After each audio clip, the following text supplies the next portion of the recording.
welcome back to Healthy Minds, a show where we talk about mental health issues.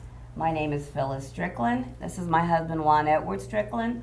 Again, we're not professionals, we're not psychiatrists or anything like that. We happen to be caretakers, or we have a loved one, our son, who has a mental illness.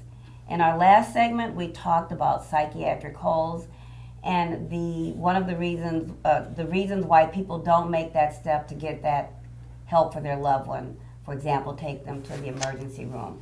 We're going to elaborate a little bit about that and talk about this veil of denial, not only on the part of the mentally ill person, but on the part of the family. So one of the first things that we have to deal with is stigma, and it's really not a good thing to deal with. It's something that's projected on loved ones who have brain disorders, people with mental illness. And this definition is quite chilling. Yeah, it's quite chilling. Stigma, an invisible mark of disgrace or dishonor.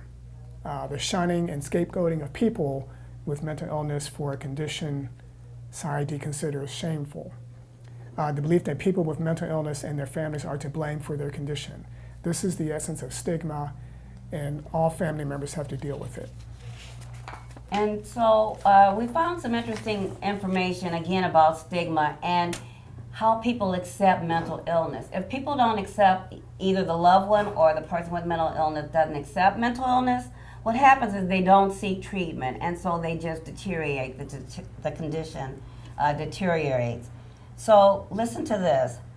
A study where people rank disabilities by their acceptability return these results in order of the most acceptable to the least acceptable. So people with disabilities would A, rather have an obvious physical disability, blindness, deafness, a jail record, learning disability, and alcoholism.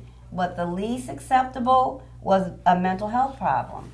And again, that's because of shame and stigma. Our society does not favor, value, and accept people with mental illness. And there's some interesting facts about this whole stigma issue that loved ones have to deal with. Some research shows that a survey done by the University of Pennsylvania showed that indicated that public acceptance of mental illness had not increased along with the rising popularity of biomedical view of its cause. So mental illness is biological in its nature. A lot of people don't realize that. Just like heart disease is biological, cancer is biological, mental illness is biological as well, but it's not seen that way in the community. And unfortunately, our jail systems and prisons are the biggest housers of people with mental illness. So a disproportionate number of people with mental illness end up in the criminal justice system, and that's appalling because they're not getting the treatment that they need. One of the other issues that we have to deal with is the lack of hospital beds and providers and clinics.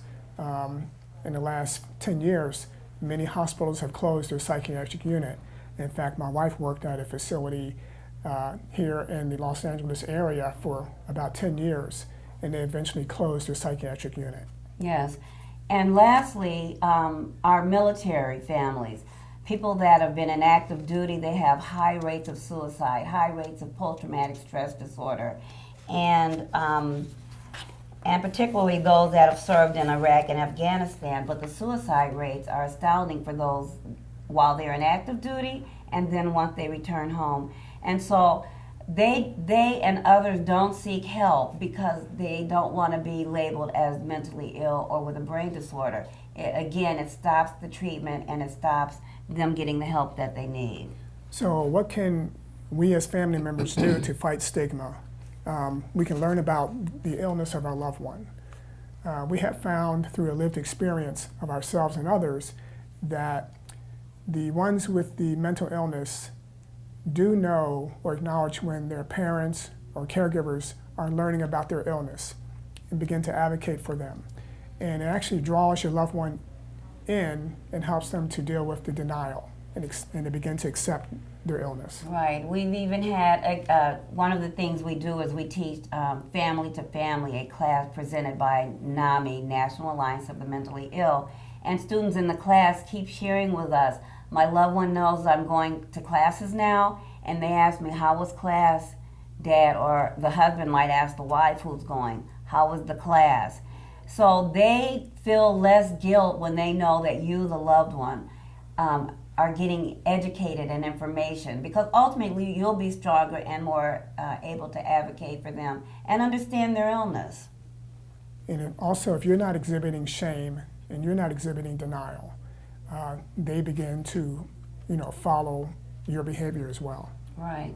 So in summary, shame and stigma can stop people from getting the very necessary help that they need. We have to fight it individually, and we have to fight it on a local and national level, and fight to get the services and the hospital beds that are needed. Thank you very much.